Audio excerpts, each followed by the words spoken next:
Namaskar friends, this is NJ, your host on this channel.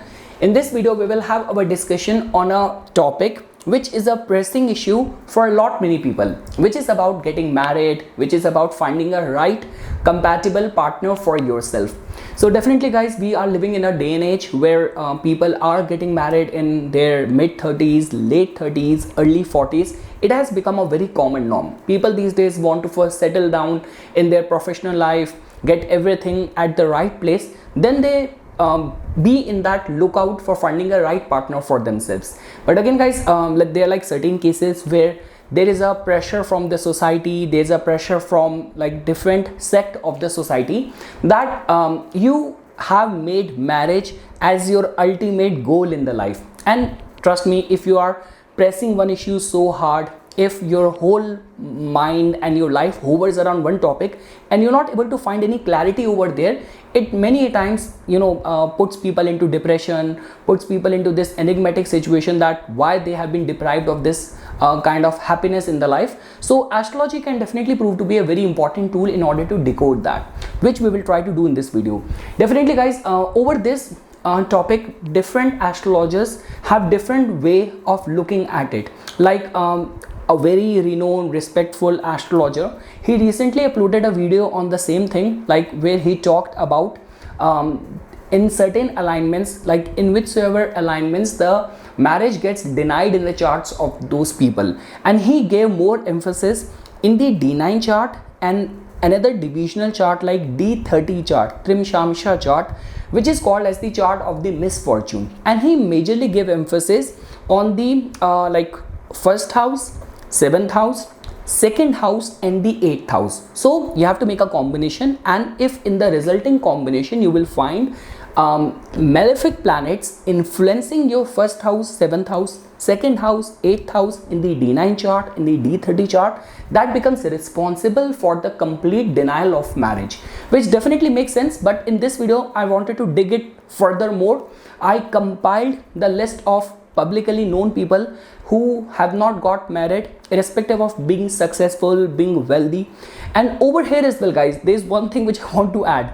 Like recently there is one movie got released in which it was a biopic on the life of a very respectful, very successful politician, poet, in whose life there was one dialogue in that film that when he replied to another person that I am single but not virgin. So same way over here I want to shed light over here that even over here when I will talk about all these reference charts and the charts of the celebrities, they have not got legally married, but irrespective of that, in their public life they have been in relationship with other people.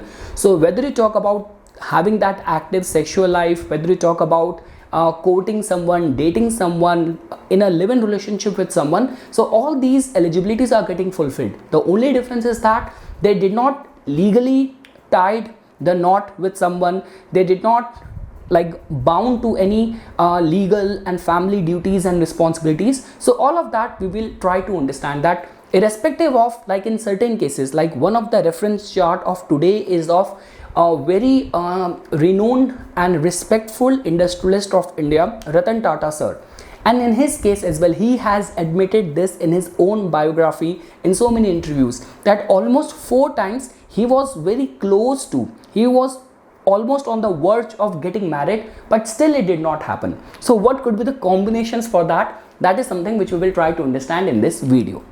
So guys, the tools or the technique which I will be using is very simple, like the same technique which has been referred by that respectful astrologer whose techniques I gave reference to at the beginning of this video.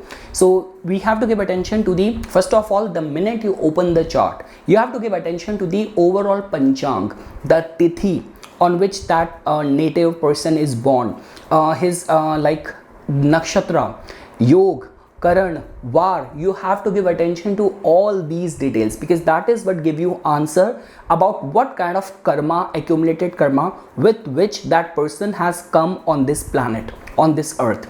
Second thing is that definitely once you open up the chart, you have to give attention to the ascendant. Like in the Lagan chart, you have to first look at the ascendant and the ascendant lord's placement. What kind of planets are influencing the Lagna? You cannot just straight away jump to the 7th house. First house tells about your own inclination, your personality, your destiny, your life path. Like, let's say for example, you might have very strong Venus, but on the Lagna ascendant only, you have planets which represents detachment and all, like Saturn, Ketu right over there. Ascendant lord is also weak, so it is not a very fulfilling chart when it comes down to the duties, responsibilities which comes with marriage. So you have to give attention to the first house, ascendant lord, that will tell about the life path, direction of that person. Then you have to get into the 7th house, 7th lord. You have to see the individual placement of the Darakaraka as well, planet with the lowest degree, and you have to see the overall influence over the moon in the chart. From there you have to shift to the D9 chart, and trust me guys, these two charts individually is sufficient enough to give you answer that okay, what exactly is going to be happening in the life of this person. When we talk about is there a denial of marriage, because guys, all these charts which I'll be presenting in front of you, it's a valid case that okay, these are those celebrities who did not get legally married to someone. So what sort of combinations drive this sort of behavior outcome in their life, you will definitely see a pattern getting formed in majority of the charts. So in the Lagna chart, in the ascendant chart, you have to give attention to the ascendant, planets influencing the ascendant, and the ascendant lord. You have to look at individually 7th house, 7th lord, moon, and the Darakaraka planet. Same is the pattern which you have to repeat in the D9 chart as well. Guys, if I were to say like the planet here, when we are talking about the complete denial, so out of all the 9 planets, somehow I will attach majority of the weightage to Ketu.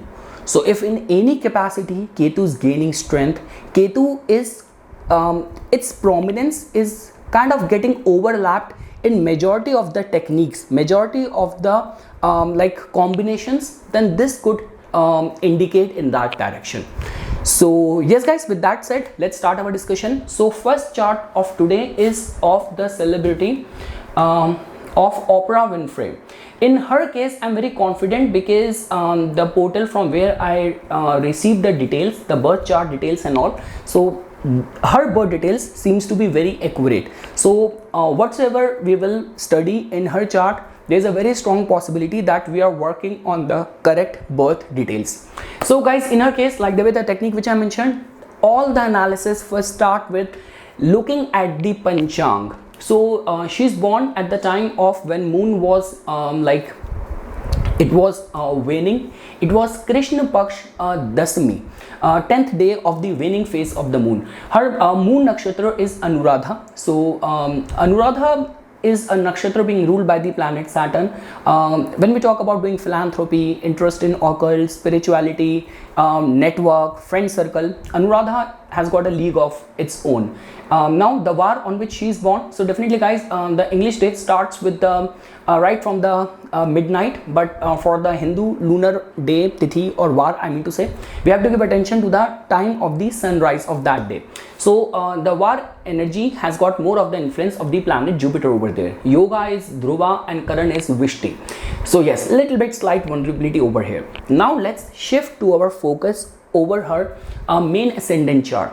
So guys, basis the details which I have, she is born with the Sagittarius Lagna. Now the way I mentioned, all the analysis first start with understanding the personality and the life path of the person.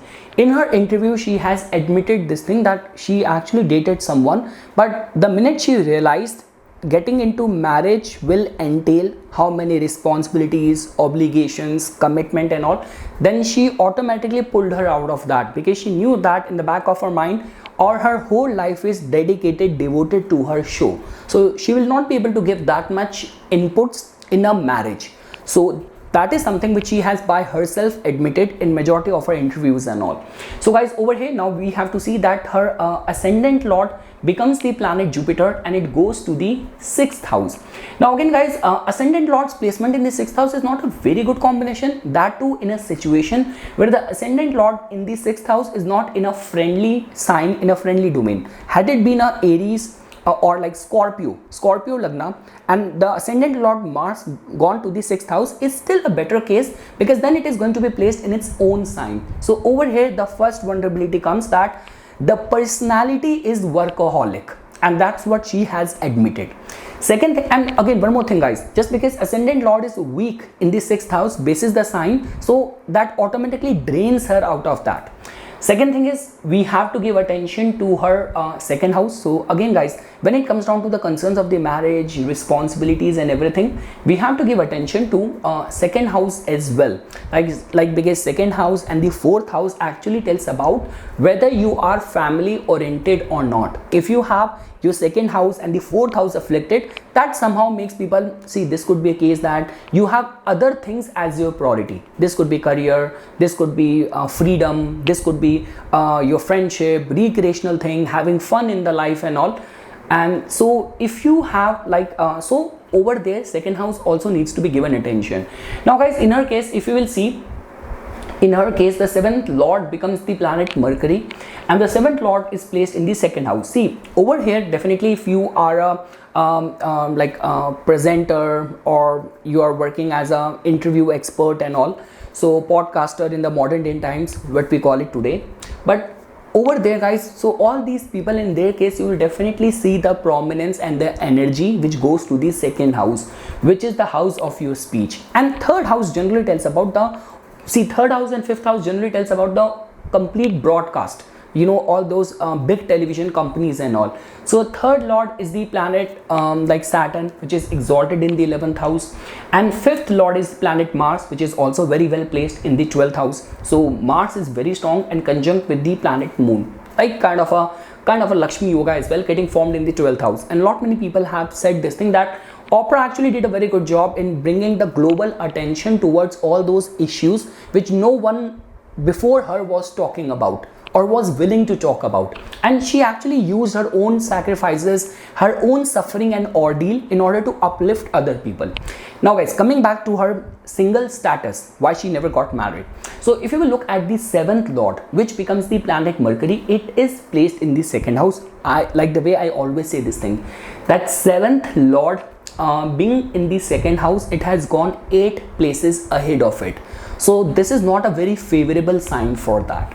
And the second thing is that individually you have to give attention to what is happening with the Moon as well. So Moon is under tremendous pressure, and she has admitted this in lot many of her like you know, in her interviews, in her books and columns, that she saw a lot of abuse growing up. So somehow, you know, when you have these kind of planets, so you hoard. See why we do not like the Scorpio energy, why Moon is so uncomfortable being in the Scorpio, irrespective of the fact that the ruler of Scorpio is Mars, which is very good friend with Moon. But it feels uncomfortable because there is a tendency for things to get stick to you. You find it very difficult to let go of things. And Scorpio, see the way we say this thing, you talk about Leo, you talk about Taurus, they tell about the happiness, happy things. But Scorpio has got all the pain, bad memories, repressed memories, and person find it difficult to let go.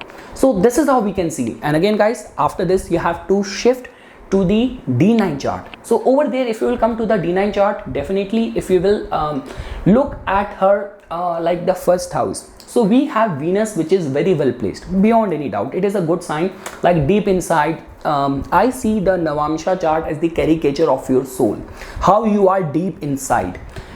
Now guys, over here you see the 7th Lord, which is the planet Mars. It is debilitated and it is conjunct with Ketu, so complete denial. Again guys, so after watching this video, if there are like those people, like even in my chart I have a 7th house Ketu, so it hardly matters. There are other plus minus combination which gets formed. And like the way we say this thing, the takeaway of this video for you is that if you are falling in a domain and region and territory, if Ketu has any say, so rather than getting stressed, take it in a positive light, that now you can leave it and surrender it to the divine. Because in whichever aspect of our life, if Ketu has any say, surrender it to the universe. It will happen on its own and much better than you would have even imagined. So we can definitely see what is happening in her D9 chart. Now guys, if you will look at the Trishamsha chart, D30 chart, I'm not getting much of the answers from over there. Definitely, if you will look at the fourth house, oh, she has Rahu, Ketu, and Mars in the fourth house as well. We all know this thing that fourth house, second house also becomes very important, which gives you this information that whether a person is domestic or not, family oriented or not. Because for someone to be called as family oriented, it comes with a lot of attached responsibilities and all. You cannot be just on this mode of just thinking about your goals, your ambition, your health, your happiness. So being family oriented means caring for everyone. So that was the first chart of the day. Now guys, the second chart, we can look at the chart of APJ Abdul Kalam, Indian president, ex-Indian president, scientist, genius, and loved by a lot many. Like, see, even at his presidential era, apart from his wisdom, knowledge, contribution to the country, he was also been in the news for his very flamboyant hairstyle as well. And he's born on a 15th, like typical number 6 birth date vibration of Venus. So definitely there is going to be a style or flair in your persona, apart from the kind of intellectual knowledge you have. So guys, looking at a Lagna chart, so we will start our discussion first with that. So see guys, if you will look at her Lagna, even before Lagna chart, I mean to say the Panchang. So he is born at the time when the moon was in the Shukla Paksh, like the moon was waxing, and it was in the 4th day. So Shukla Paksh Chaturthi. So connected with Lord Ganesha, which definitely makes you very intelligent, very wise. That's a trait which you can definitely get to know just looking at the Panchang. So waxing moon, 4th day of the waxing moon, it was Anuradha Nakshatra again. Anuradha is a nakshatra of the planet Saturn. So friendliness, intelligence, talent, all these things comes very naturally to the Anuradha natives. Now again, the yoga, the current, so you will not find any of the much vulnerability just looking at the Panchang. So now we will come to our analysis of the Lagna chart. So guys, in his case, I mean to say in his case, if you will look at the Lagna chart, so he is born with the Cancer Lagna, Jupiter exalted right over there in the 1st house. So there are like so many ways via which you can get to know about the life path of someone. So being born on the Shukla Paksh Chaturthi, 4th day, and along with that Jupiter being exalted in the 1st house, and the ascendant lord moon has gone to the 5th house. So intelligence, aptitude, books, knowledge, academic pursuit, everything is like, this is what is coming from majority of the places. Even if you will look at the individual planet of intelligence, of your academic interest and all, which is Mercury. Mercury is also exalted in the 3rd house. So now guys, after this we have to give attention to what is happening in the Lagna chart in the prospects of the house of the marriage, which is the 7th house.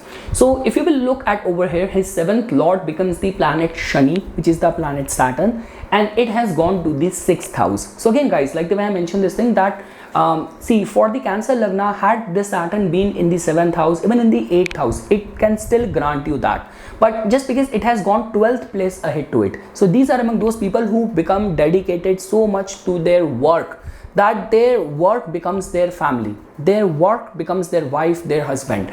So that is the first indication which you will get from the Lagna chart, looking at what is happening in the ascendant chart. From over there we will take the same discussion to the Navamsa. Now again guys, even in the Navamsa chart, the 1st house plays a very pivotal role. That just tells about the complete theme of your matrimonial life. So like what is going to be happening in that department, in that domain. So in his case, in the D9 chart, if you will look at the 1st house, he has got a Scorpio Lagna and he has got Saturn being placed over there. So two malefic planets like Saturn and Mars have come in the axis of in the Navamsa chart in the 1st house and the 7th house. So which is not a very favorable energy, because there is a opposition of two very fiery planets which is happening over there. Like the way guys, I mentioned this thing that in his case, if you look at his chart, his Venus is dignified.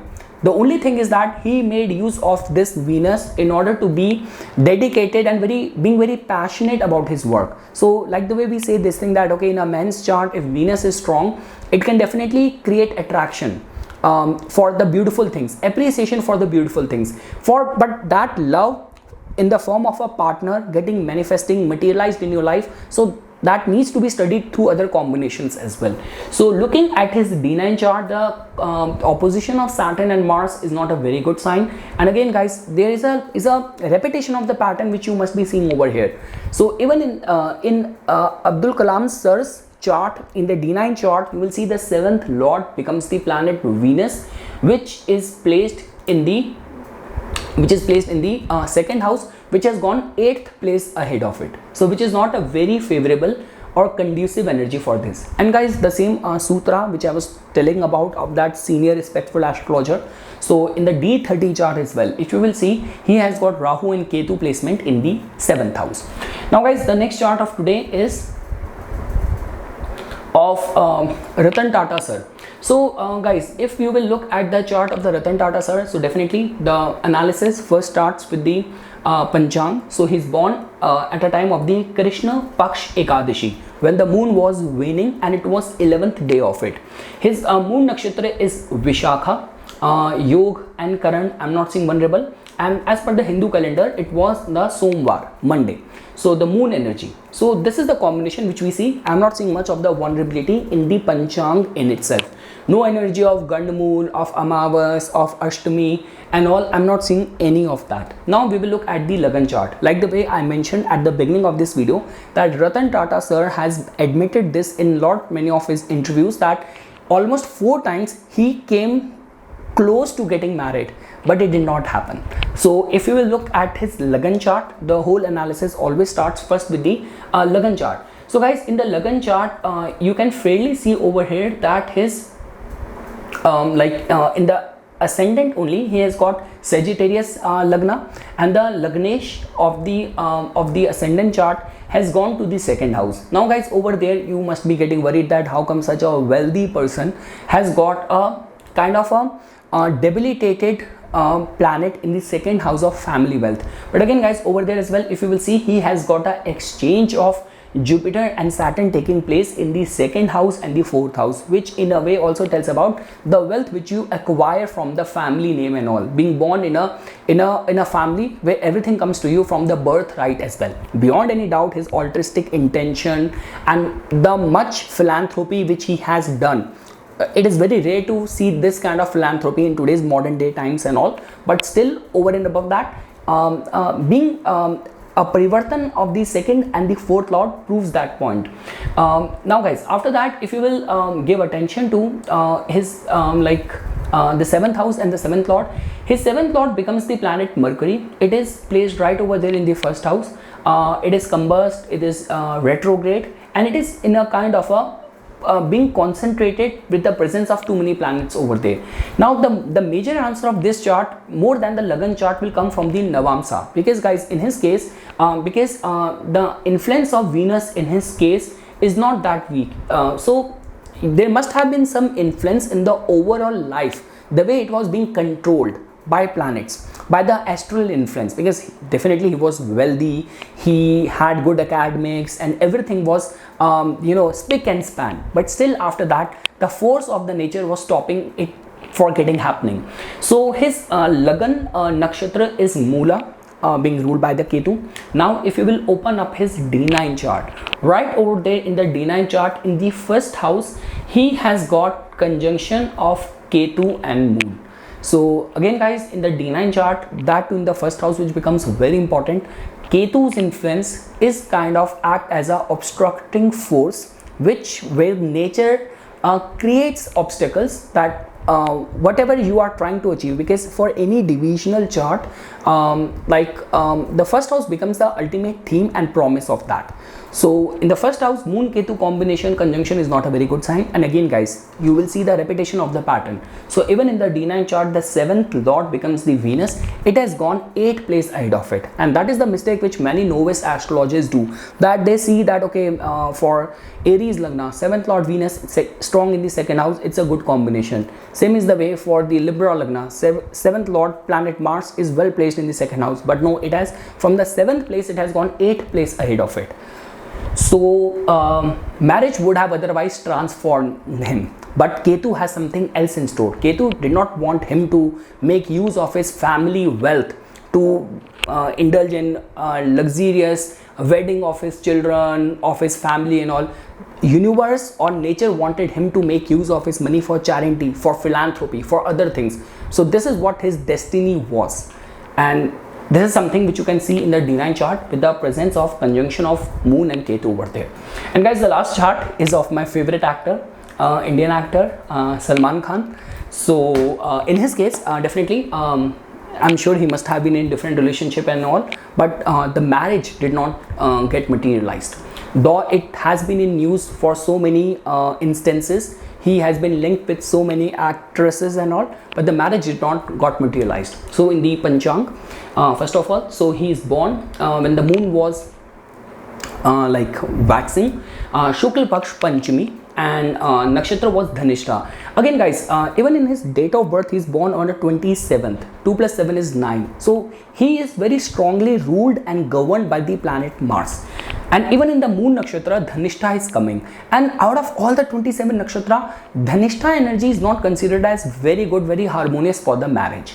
So Dhanishta energy is coming over here. Apart from that, he was born on a Monday. Yoga is Vajra, Karan is Bhav. So I'm not seeing much vulnerability in the Panchang. The only one thing which I'm picking out of it is and yeah, he's the Panchami, okay, Tetuka has got an influence of the Nagas and all, but yeah, the main thing is Dhanishta prominence is coming over here. Now guys, if you will look at the Lagan chart first, so definitely guys, in the Lagan chart, if you will see over here, the 7th lord becomes the planet Venus. So see, ascendant lord and 7th lord is very well placed in the 10th house, which in itself is a very good sign. Like individually looking at the Lagan chart, we can definitely say this thing, that it's a typical combination where you will be romantically associated with your co-workers, and this has been a case.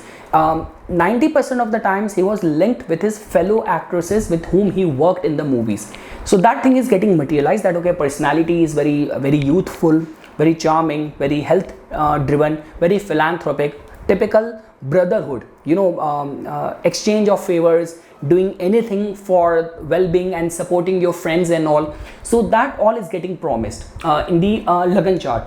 Moon is in the influence of Saturn, so that makes your personality little bit stress prone, and at the same time it also makes you very philanthropic as well.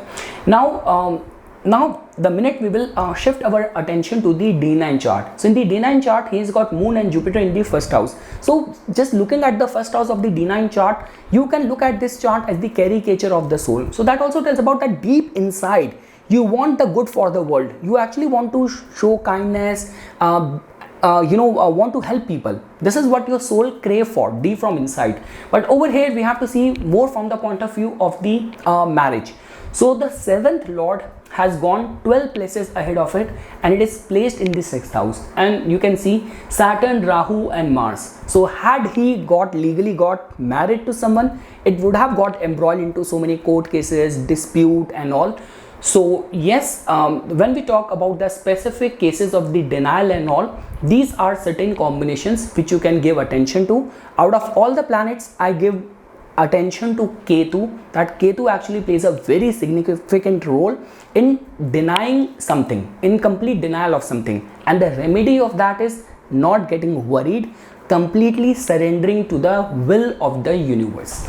So yes guys, this is something which I wanted to say as a part of my inputs. For further more updates and notifications on the divine science of Vedic astrology, please subscribe to my YouTube channel and follow me on my Instagram account.